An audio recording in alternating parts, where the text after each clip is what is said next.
Olá, seja bem-vindo a mais um episódio do AgroJovem Podcast. E vou ser bem simples dessa vez, vou convidar aqui Larissa Zambiase. Ela que é produtora rural lá do Rio Grande do Sul, produtora de leite e sucessora familiar, tecnóloga em gestão de cooperativas, mestre em desenvolvimento rural, embaixadora do cooperativismo e uma das finalistas dos Jovens Líderes do Agro. A Larissa já fez um episódio aqui com a gente, um dos primeiros, e deu uma repercussão muito boa sobre esse tema que é a sucessão familiar. E ela vai contar um pouquinho para nós como elaborar aí um plano de sucessão ou de continuidade. Mas, Larissa, seja muito bem-vinda aqui ao AgroJovem. Olá, Lucas. Olá a todos que nos acompanham. É um prazer enorme estar aqui mais uma vez e compartilhando um pouquinho da minha trajetória e do que eu posso contribuir com a sucessão de outros jovens. Hoje você está trabalhando na propriedade da família, né, Larissa? Sim, esse é um vínculo que eu mantenho desde criança. Acaba que nunca me afastei da propriedade da família, e aí, ao longo do tempo, eu estive me aproximando muito da gestão do nosso empreendimento e de todos os controles que são necessários em uma propriedade rural. A gestão é uma questão mais delicada de uma propriedade, né? E você hoje está nessa frente. Como que foi o começo? Bom, Lucas, começamos em 2017 e fomos aprimorando a nossa organização. Hã, Todo mundo sabe que a sucessão ela reúne 2 gerações um pouco diferentes, né, com bases de conhecimento diferente, e isso representa um grande desafio, né, dentro deste contexto. Conforme eu ia me apropriando dos conhecimentos e da gestão da nossa propriedade, eu ia me aproximando mais, né, da gestão e também, facilitando a sucessão familiar em si. Então a gestão, ela acabou sendo uma ferramenta para que eu e meu pai nos aproximasse nesse processo aí de administração da nossa propriedade. Então começamos lá mais acertadamente em 2017 e de lá para cá a gente vem compartilhando bem forte a gestão do nosso empreendimento. Hoje as duas irmãs mais novas estão mais atuantes também nesse processo de gestão, mas é bem compartilhado que a gente tem conseguido bons resultados. E nessa frente da gestão ainda, você fala muito de um plano de sucessão. O que seria o conceito de plano de sucessão, continuidade? Por onde que começa? Começa pelos pais, isso? Começa pelos jovens que estão interessados em assumir a propriedade? Conta um pouquinho mais para nós. Então, Lucas, ao longo da minha trajetória de estudos, eu vou começar um pouquinho atrás, tá? Um pouco anteriormente. Ao longo da minha trajetória de estudos, eu sempre trabalhei o tema da sucessão porque era um tema que me chamava muita atenção. E às vezes, muito por uma inquietude, eu via a minha sucessão acontecendo, mas também olhava que vários outros exemplos não era tão fácil como parecia para mim. Não que o nosso processo sucessório seja algo diferenciado ou algum exemplo nesse sentido, mas eu via que existiam mais dificuldades. E aí eu acabei despertando muita atenção por esse tema, porém, o que eu encontrava eram vários e vários autores discutindo o processo sucessório, mas assim, autores científicos que não vivenciavam isso na prática, que é muito o que a gente tem hoje, e que buscavam entender os motivos por que o jovem deixava o meio rural, deixava as suas propriedades familiares. E aí faziam um mapeamento do que contribuía, o que não contribuía, né? E viam as perspectivas de pais, de filhos e analisavam esses dados. Só que era uma coisa que me incomodava muito, porque todos esses estudiosos, eles faziam um mapeamento completo da situação da sucessão, mas não apontavam para uma possível solução para um possível, assim, uma luz no eu costumo dizer que é uma luz no fim do túnel, né. E aí, quando eu estava no mestrado, acabou que a minha linha de pesquisa foi justamente nesse sentido de mapear o porquê que o jovem não permanecia, e aí eu me dei conta que eu estava fazendo o mesmo que todo mundo, que eu estava fazendo a mesma coisa que todos os outros pesquisadores, mas eu era diferente, porque além de estar pesquisando no meio científico, no meio acadêmico, eu tinha vivência prática, que é um diferencial muito grande nesse contexto. E aí eu pensei: "Não, mas eu não posso só identificar o porquê que o jovem não permanece ou que fatores contribuem ou não. Eu tenho que apontar um caminho, eu tenho que propor algo a mais, não posso ficar só nisso". E foi aí que a gente começou a dar os primeiros passos com essa questão do plano de sucessão.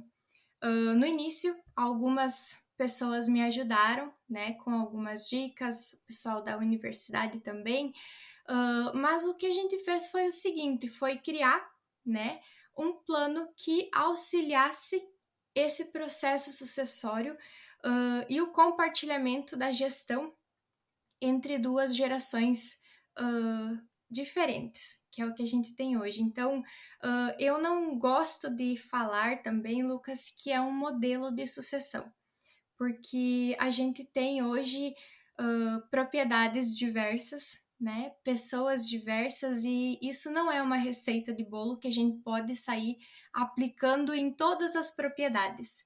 Então, o plano de sucessão, sim, ele tem um roteiro, ele tem uma espinha dorsal, mas a gente vai personalizando na realidade de cada propriedade rural. Não é uma coisa que eu posso multiplicar para todas as propriedades igualmente. Eu entendi. Mas antes da gente entrar um pouquinho nesse roteiro que pode ajudar muitas propriedades, muitos sucessores, você falou que na sua pesquisa você foi querer entender por que que esses jovens não ficavam no campo. E eu gostaria de entender também, a gente, claro, tem sempre algumas suposições, tem algumas ideias, mas qual que é o principal motivo que os jovens acabam saindo da propriedade hoje?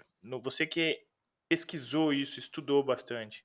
Então, eu mapeei jovens sucessores de todo o Rio Grande do Sul, tá? Foi um número bem grande de jovens que participaram da pesquisa, e em uma das abordagens eu perguntava que fatores que mais contribuíam ou que iam fazer a diferença para que esse jovem permanecesse. No início da pesquisa, eu trabalhava com a hipótese que a renda iria auxiliar na sua permanência, ou que o tamanho da área de terra também iria fazer diferença. E aí, quando eu compilei todos os dados da pesquisa, eu tive uma grata surpresa, que não se comprovou as minhas hipóteses, né? Que não era nada financeiro, que não era nada, como que eu posso dizer assim, físico, né? Palpável. Era algo completamente diferente do que eu pensava. O que mais contribuía para os jovens permanecerem em suas propriedades era a convivência familiar. Não era a renda, não era o salário da propriedade, não era ele ter um carro. Claro que é um conjunto de fatores que contribuem para o jovem permanecer, mas o que mais se destaca é justamente a questão da convivência. Eu posso ter vocação para permanecer, eu posso ter uma baita renda, um baita resultado, ter casa, ter carro, que são fatores importantes, mas se eu não conseguir me comunicar com a geração anterior, né, e não ter uma boa convivência, uma convivência harmônica, que todo mundo se respeite, que todo mundo se ouça, isso com certeza vai ser um grande desafio, né? É o maior desafio hoje para que a sucessão ocorra. Com certeza. E eu sei que muitos jovens acabam saindo estudar fora, acabam saindo indo para a cidade trabalhar e acabam perdendo essa convivência. Mas eles são filhos, né, de produtores rurais, eles de certa maneira vão acabar herdando aquele negócio, vamos dizer assim. Para esse cara que já saiu estudar fora, como que ele busca de volta essa convivência de uma maneira que ela seja, como você falou muito bem, harmônica entre eles, né? Porque as ideias tendem a conflitar. O modo de fazer uma gestão é diferente. Antigamente não se fazia uma gestão administrativa e financeira. Hoje o jovem quer ver os números. Tem ainda a questão técnica. Os nossos pais têm muito mais experiências a tratar e levar a campo, né, no operacional. Nós ainda estamos aprendendo e cheio de ideias para colocar em prática. Como refazer esses laços de convivência com os pais? Eu sempre gosto de colocar que o principal é o respeito, né? É o respeito pela trajetória que ambos possuem, né? Os pais de terem construído a propriedade, de terem se esforçado, de terem trabalhado muito para construir, e dos filhos também, né? Por todo o conhecimento que buscaram fora da propriedade. Eu costumo dizer também que, apesar do jovem ele permanecer ou não na propriedade, os laços familiares com os pais, eles sempre vão permanecer. Apesar de ele não estar morando ou trabalhando no empreendimento da família, aquele pai vai ser sempre o pai. Se o pai estiver passando por alguma necessidade ou vice-versa, haverá aí uma ajuda, um auxílio. Então, laços familiares, que é o que nós temos hoje nas nossas propriedades rurais, a gente não corta, não são coisas assim que a gente se desfaz. Então, assim, vai muito dessa questão de relacionamento e de respeito para com toda a trajetória que ambos os dois tiveram, mas que somente se a gente tiver uma conversa harmoniosa, um encontro respeitoso, conversas amigáveis que a gente fala, né? Acordos entre a família, somente dessa forma a gente vai poder agregar um pouquinho mais essa questão de convivência familiar para que isso fortaleça também a possibilidade desse jovem permanecer na propriedade. Agora, muito bom, né? A sua visão, e eu acredito que essa é a linha de raciocínio que mais aproxime os pais dos filhos. Mas agora pensando, o que incentiva os filhos também a quererem voltar hoje, né?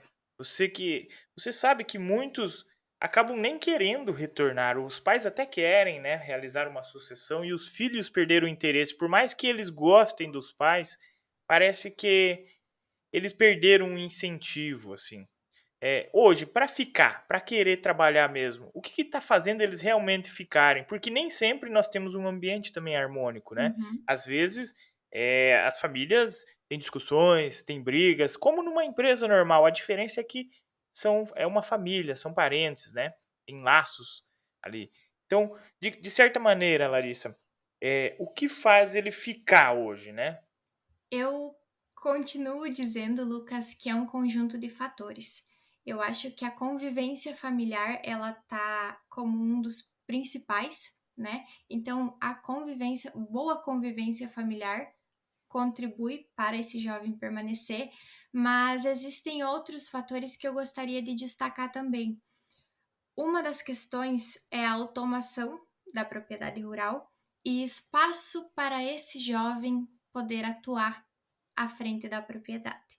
Espaço porque nós jovens voltamos sempre para a propriedade querendo colocar tudo em prática, né? Tirar tudo do papel, movimentar, né? Tirar a propriedade da zona de conforto, mudar a forma como anos e anos ela vinha sendo administrada e gerida. E aí nós jovens viemos com essa energia. E o outro ponto que eu comentei é a questão da automação. E aí eu falo, por exemplo, próprio, Lucas. Algumas coisas que nós investimos em nossa propriedade fizeram uma diferença, olha, inexplicável para nossa permanência. Algumas coisas que pareciam ser muito simples, mas que mudaram muito a nossa rotina. Vou citar alguns exemplos muito breves para mim não me alongar, mas, por exemplo, assim, nós somos produtores de leite. Um equipamento que eu coloquei na nossa propriedade me deu 1 hora a mais de vida no meu dia. uma hora a mais de vida que eu posso fazer o que eu quiser, que eu posso estudar, que eu posso sair da propriedade, que eu posso ter uma rotina diferente. Um equipamento, um programador de limpeza. Outro equipamento que a gente colocou diminuiu muito a questão da penosidade do trabalho. Uma das minhas irmãs, que atua junto comigo na sucessão, ela descarregava, movimentava por mês 15 toneladas de ração para os nossos animais. E aí a gente colocou um processo de automação super simples, que não entendo por que a gente não colocou antes, mas que hoje ela não precisa mais todo esse esforço físico. E aí, os jovens que a gente encontra hoje, Lucas, eles estão vendo tudo isso. A gente não pode tapar os nossos olhos. Pode não ter na propriedade, mas o jovem conhece e ele sabe que tem. E aí ele tá ali, né? Com aquela vontade de colocar na propriedade, de implementar na propriedade. E aí o pai não, não deixa, às vezes não incentiva.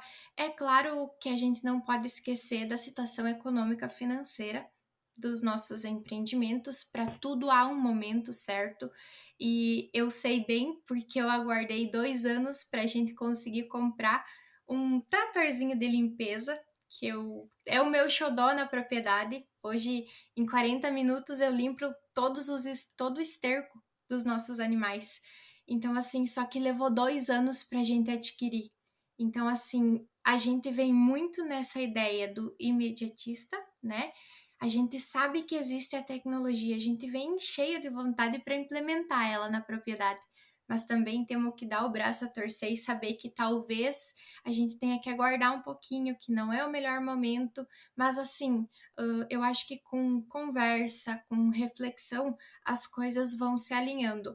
Então, retornando ao que eu disse anteriormente, essa questão de querer inovar a propriedade, tirar elas da zona de conforto e processos de automação, né? Eu acho que isso faz parte do conjunto dessa gestão eficiente que a gente vai ver nos empreendimentos que vão perpetuar. Aqueles empreendimentos que não vão perpetuar acabarão não se adaptando a essa gestão compartilhada, a essa gestão eficiente, e aí o que a gente vai ver são propriedades cada vez mais eficientes, né? Daquelas que vão se ausentar das atividades, né? Algumas propriedades vão continuar, essas que estiverem evoluindo, e outras propriedades vão ser como que se diz, absorvidas por aquelas Vão propriedades ser que tenham, é absorvidas. isso, que tenham uma gestão eficiente. É porque a concorrência está acabando com esses pequenos produtores que não são eficientes. Você falou de Uhum, automação, você falou de tecnologias. Então você está ganhando o que? Eficiência produtiva. Você está fazendo mais com menos. uhum, Automaticamente, um outro produtor que não é um concorrente direto necessariamente, mas está no seu mercado, está na mesma atividade, ele está recebendo o mesmo tanto que você, porque é valor de mercado o litro de leite. Mas o custo dele, além de talvez ele ter todas essas horas aí que você falou que você conseguiu ganhar de vida com a automação, ele tá lá tendo que trabalhar, né? Tá sofrendo um pouco mais. Muitas vezes não tem noção do custo que ele está tendo, quanto tempo se paga um investimento como esse que você citou aí da automação na limpeza, né?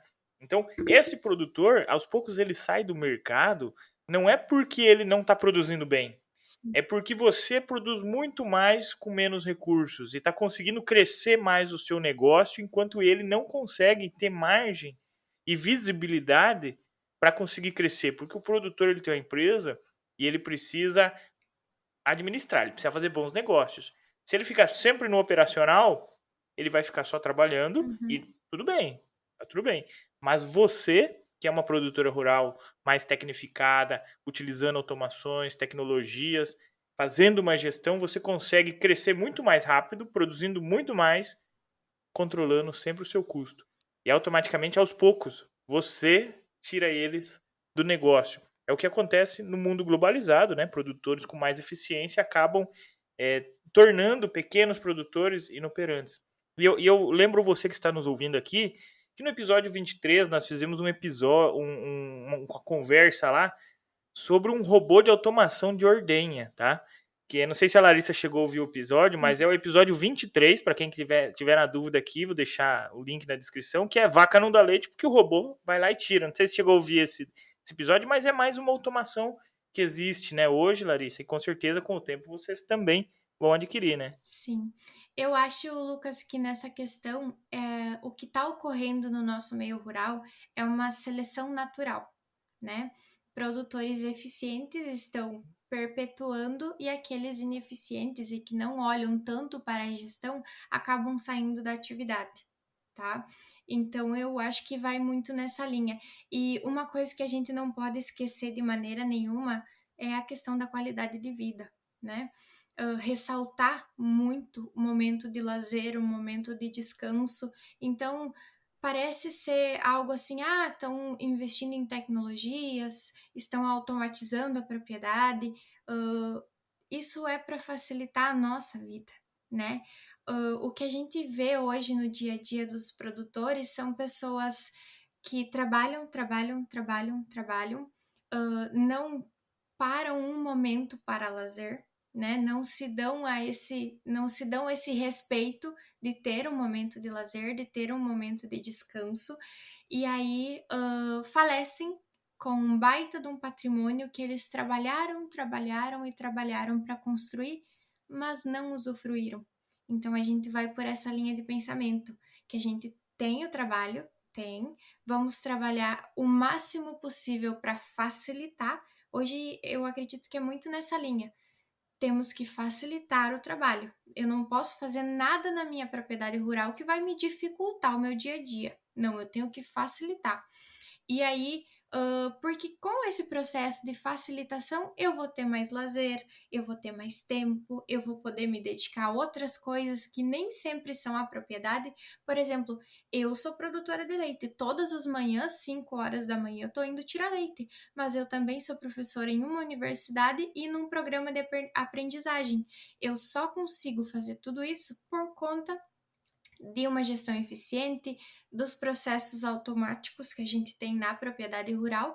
Se o meu pai não tivesse dado espaço para a gente implementar esses processos tecnológicos, né, que a gente comenta, talvez, né, eu teria escolhido algo diferente. Então aí a gente já consegue ver aí um nicho, né, aonde que os nossos fundadores, os pais, podem investir para que seus filhos permaneçam, né? É um baita incentivo para que os filhos possam permanecer. Que legal. E vocês que estão nesse processo de sucessão sendo realizado na prática, como que vocês olham para o negócio em família? Qual que é a visão, as tomadas de decisão, os investimentos, a gestão, como que vocês fazem isso? Porque vocês estão num nível empresarial hoje, né? Sim, o processo é muito, muito compartilhado entre todos os membros da família. Então a gente tem reuniões, tem momentos para a gente discutir sobre o negócio. Eu estou sempre olhando para os números e para os resultados, não diria o tempo todo, mas sempre olhando para os resultados da propriedade e acompanhando isso para que a nossa gestão ocorra de acordo com os resultados. Então, o processo de tomada de decisão é muito compartilhado. Sempre que nós temos uma ideia nova, um projeto novo para implementar, nós trabalhamos com orçamentos, apresentamos os orçamentos para a família opta por um fornecedor ou outro. Aí a gente vai olhando para os critérios de escolha, por exemplo, né? Se vai ser preço, se vai ser assistência, o que, que a gente vai levar em conta quando a gente vai adquirir alguma coisa. E são momentos em que toda a família participa. E às vezes eu acho até curioso como o pessoal está engajado com isso. Há poucos dias ainda a gente estava comentando, né, sobre o custo de produção, e aí há pessoas, né, que não estão fazendo os cálculos diariamente, também conseguem sugerir ideias que vão fazer a diferença aí no nosso custo de produção. né? Como foi o caso da minha irmã. Ela sugeriu uma mudança e aí a gente já teve uma mudança no custo de produção. Então, por ter esse processo compartilhado e todas as pessoas da família estarem bem informadas, a gente não deixa espaço para desconfiança, para alguma falta de informação, nem para alguma briga que possa surgir. É um processo de informação, né? Todos os membros do negócio sabem como que o negócio está. E aí, quando todo mundo está informado, Lucas, fica muito mais fácil da gente contornar algum problema que possa vir a ocorrer. Por exemplo, eu tenho uma dificuldade financeira no próximo mês. Se todo mundo está informado, todo mundo se empenha para tentar economizar, gastar menos, né? E aí todo mundo consegue, vamos dizer assim, conquistar o resultado para a propriedade. Agora eu tenho o processo ao contrário, né? Não informar, não compartilhar. Se eu sei que o negócio da família está indo mal, eu vou agir de uma forma, mas se eu não informar o resto da família, o resto da família vai continuar gastando, por exemplo, da mesma forma, né? E aí o negócio vai piorar. Então a gente vai muito nessa linha de compartilhar mesmo para que a gente possa construir resultados em conjunto. Isso que vocês só conseguem fazer porque vocês têm os números organizados, vocês são eficientes numa gestão da propriedade rural. O Sim. produtor muitas vezes nem percebe isso. Por exemplo, é, você falou de cortar custos em determinados momentos, quando tem contas mais altas a pagar. Vocês têm prolabore para os sócios familiares ou vocês vão tirando dinheiro do negócio? Como que funciona isso? Não, a gente tem Prolabore, todos nós, né, da família, as 3 filhas, e aí o pai e a mãe ficam como administradores, né, da conta da propriedade e usufruem aí, do dinheiro que é gerado aqui. Mas nós, as 3 filhas, cada uma possui salário, um salário fixo, né, não é uma porcentagem sobre a produção, e essa remuneração no meu caso, não, mas, por exemplo, das minhas irmãs, a gente sempre trabalhou juntando os custos de estudo, como as mensalidades da graduação, mais um extra por fora. Então, é nesse sentido que a gente está bem organizado nessa questão salarial. E aí é importante que vocês tenham determinado, né? Alinhados isso e daí tá tudo certo. Cada um em algum formato, né? Um prolabore, às vezes algumas adiantamentos e tudo mais, mas que tenha essa organização.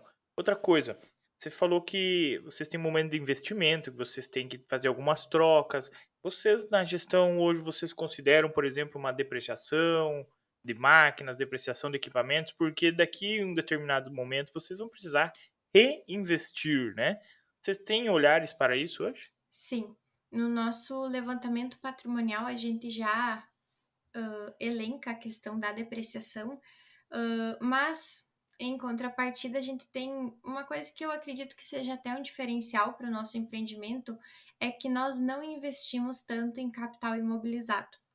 Então, na propriedade, a gente tem todas as estruturas necessárias, mas no que tange maquinários, a gente consegue muito terceirizar. Então, o que acontece, Lucas, é que nós temos somente o essencial para a produção de leite. Apesar da gente plantar grãos, colher grãos, precisar de um pulverizador, a gente não tem esses equipamentos. E aí, o meu patrimônio, né, não sofre tanto esse impacto de depreciação. Eu, eu falo por um contexto assim de pequena propriedade. A gente tem 41 hectares. Não vale a pena, na minha realidade, isso é o que eu acredito, eu possuir um equipamento que vou usar uma semana por ano, quando muito, e o resto do ano eu deixo guardado. A depreciação acaba com o produtor, né? Porque ainda mais aquele que não faz a devida manutenção desses equipamentos, né? Então, assim, por um lado, né, a gente fica à mercê de outras pessoas, né, da terceirização, mas na nossa região é algo assim que tem bastante, muitos prestadores de serviço. Então, assim, planta, colheita, tratamentos que a gente faz nas nossas culturas, isso não somos nós que fizemos, a gente possui terceirização. Então acaba que a depreciação não impacta tanto no nosso caixa da propriedade também. Que é ótimo esse seu exemplo aí, sabe? Muitos produtores, pequenos produtores hoje, eles vêm olhando para a depreciação e buscando alternativas como vocês, que é uma terceirização de máquinas. Às vezes depende do tamanho da propriedade e não faz sentido ter várias máquinas paradas durante o ano, depreciando e com custos de manutenção, entre outras frentes, né? E tem que ter alguém operando depois daquilo lá. Então você foi muito boa no que você falou. Vocês têm somente o essencial, Uhum. né? Eu não sei como é que é na propriedade de vocês, aqui em Toledo, na região oeste do Paraná, tem muita produção de feno terceirizada, Sim, feno pré-secado, né? E os produtores de leite já não ficam mais fazendo isso, eles já compram pronto, né? Então aquilo que eles conseguem, eles focam no que eles são bons. exatamente. Se eu tiver que fazer muitas coisas ao mesmo tempo, eu não fico bom em nada. Como é que é essa questão com vocês? É igual, Lucas, porque assim, ó, no momento que eu preciso de um outro serviço, eu tenho que destinar alguma pessoa da propriedade para fazer esse serviço, né? No caso de eu ter os maquinários. E a nossa realidade não permite eu liberar algum dos colaboradores, né? Alguém da família para fazer feno, para fazer planta de milho, para fazer corte de silagem, né, colheita de soja. A minha estrutura de organização não permite eu deixar uma pessoa, né, responsável por esses afazeres. E aí, quando eu trabalho com terceirização, né, a gente tem, claro, um custo que impacta no nosso caixa, mas eu não preciso me preocupar com esse serviço e com essas tarefas. Eu sigo trabalhando com a produção de leite, que é o meu objetivo, que é o meu foco, e essa parte que eu não tenho sempre, né, que são em épocas específicas, eu destino para pessoas que prestam serviço para a propriedade.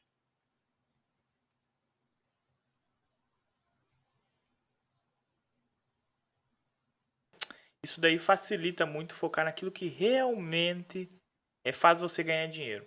Uma outra pergunta que eu estava pensando aqui, você jovem foi trazendo tecnologia, automação para a propriedade.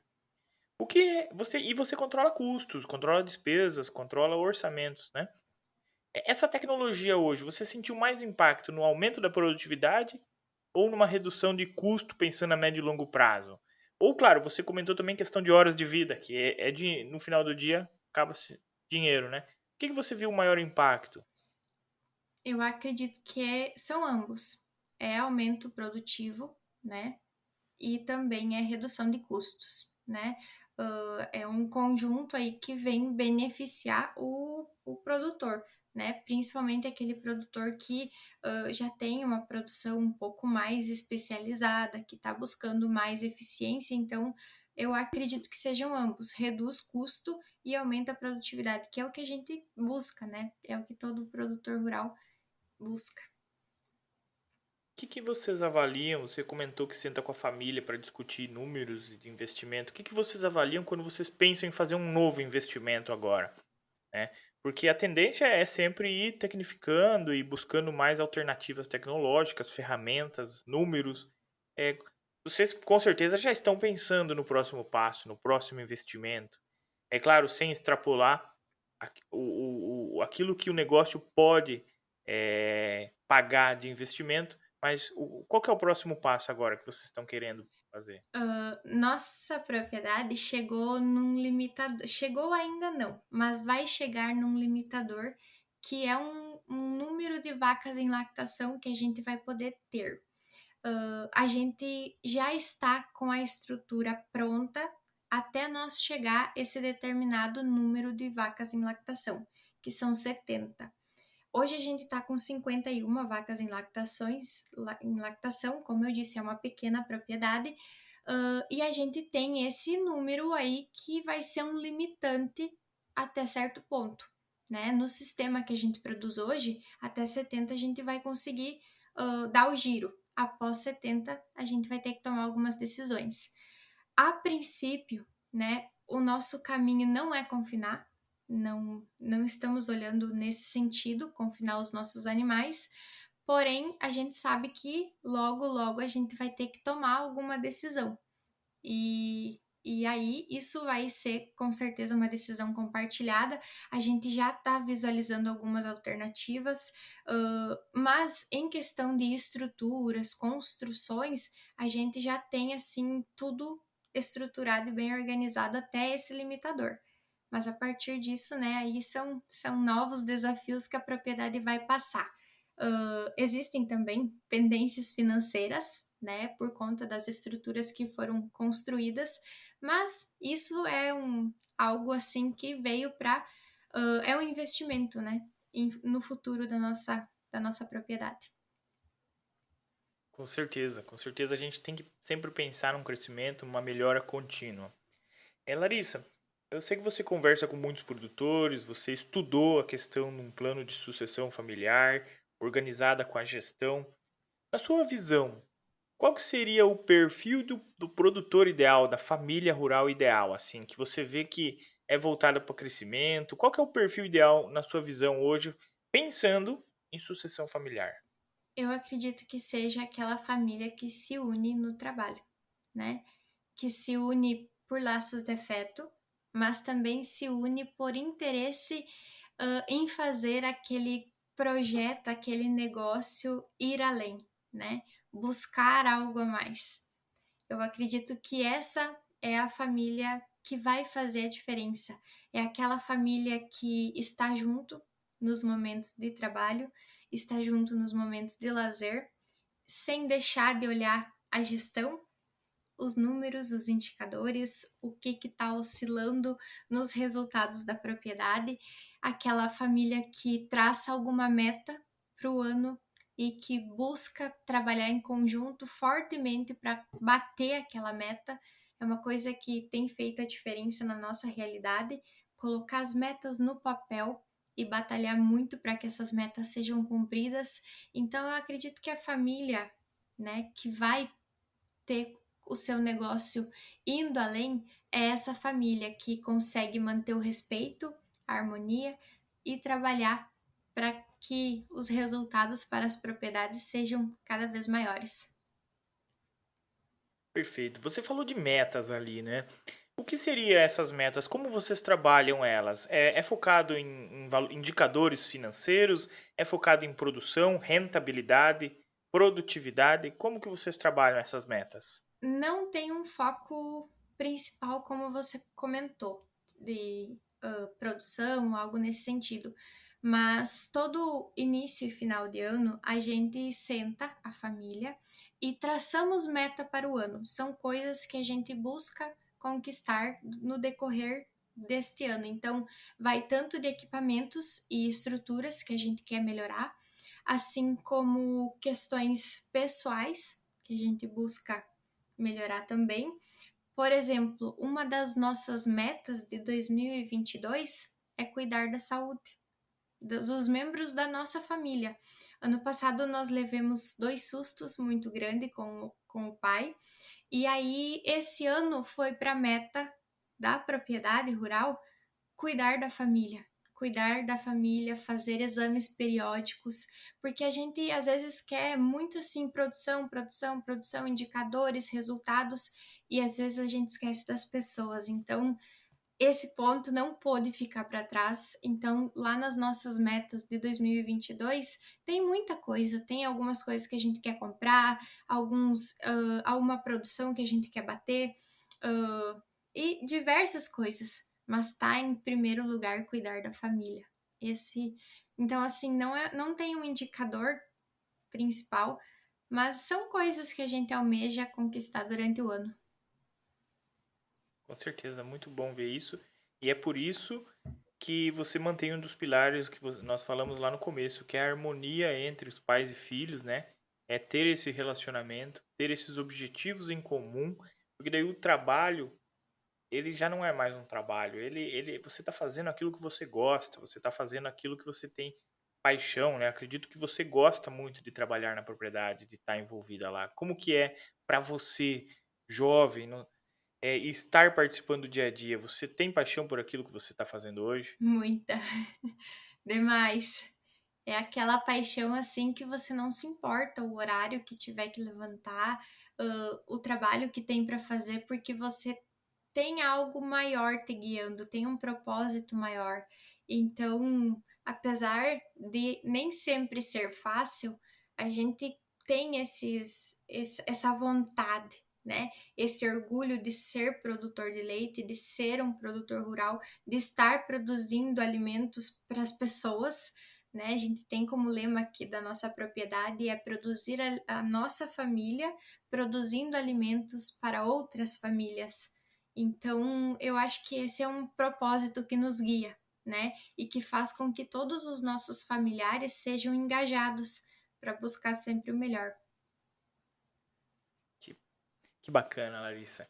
Se você pudesse deixar uma mensagem para esse pessoal que está nos ouvindo aqui, voltado para essa visão que você tem de gostar do que está fazendo. Eu acredito que muitos gostam, mas às vezes não têm oportunidade, não têm o incentivo, ou saíram, estão estudando, estão nas cidades trabalhando e têm aquele amor pelo sítio, eles têm o desejo, a vontade de voltar.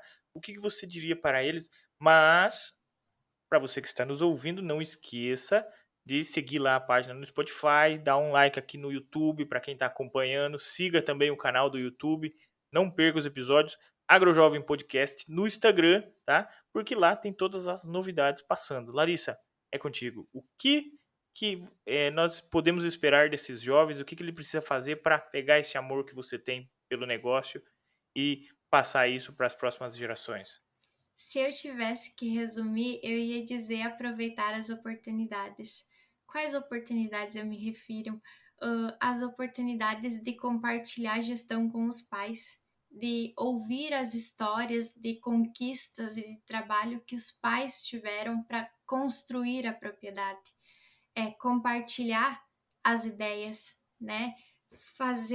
Ter uma relação respeitosa com os nossos membros, né? Ter aquela ligação de afeto, mas também saber que vai ter momentos que eu vou ter que falar de negócio e momentos que eu vou ter que ser família. Então, assim, aproveitar essas oportunidades. Não são todos os empreendimentos que possibilitam duas gerações diferentes aprender tanto em conjunto como as nossas propriedades rurais.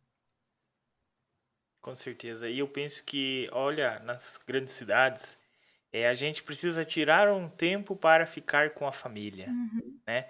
Enquanto que no campo nós temos a oportunidade de crescer junto com a família, olhar a empresa que temos um negócio organizado, que juntos podemos com certeza ir mais longe. Tudo em família. Olha que oportunidade, que privilégio hoje é ser um pequeno produtor rural, é ter uma família rural no campo. Claro que de maneira organizada, de maneira muito bem gerenciada, porque além de ser uma família, é um negócio também. Larissa, olha, eu converso com você, eu aprendo muito. Eu gostaria de agradecer hoje essa participação sua. Quero chamar mais vezes. Conversei esses dias aí com o Marcelinho lá para nós fazer um episódio aí falando mais de gestão, mais voltado a número, né? Ele que entende disso. E também aí da sua região do Rio Grande do Sul, para a gente provocar um pouco esse pensamento de levar a gestão financeira para as propriedades rurais, começar a prestar mais atenção no negócio e também para relações harmoniosas com a família, para que a gente consiga prosperar e ter uma agropecuária muito mais forte nesse Brasil em que nós estamos. Muito obrigado mais uma vez, Larissa. Obrigada a você. Larissa, se o pessoal precisar achar você na internet, como é que faz? Eu tenho um Instagram, que é meu Instagram pessoal, onde eu divulgo as coisas da propriedade também, que é Larissa Zambiase. Fácil de achar então, hein, pessoal? Isso aí. Quiser acompanhar a Larissa lá, ela posta as coisas que acontecem na propriedade, dá umas ideias, faz umas apresentação aí, quem quiser uma palestra voltada a um plano de sucessão, dá uma procurada na Larissa. E para você que está aqui acompanhando, todas as segundas-feiras lançamos sempre um novo episódio no YouTube, agora todas as quintas-feiras continuamos lá no Spotify. Em breves aí vamos ter várias novidades, mas não deixe de curtir, deixar um like, acompanhar efetivamente o canal. Nós sempre estamos tentando trazer produtores rurais, especialistas do setor, para dar bons exemplos para você que é produtor rural, você que é estudante de agronomia, veterinária, que está envolvido no meio do agronegócio e assim como eu quer aprender um pouquinho mais. Muito obrigado a todos e até a próxima.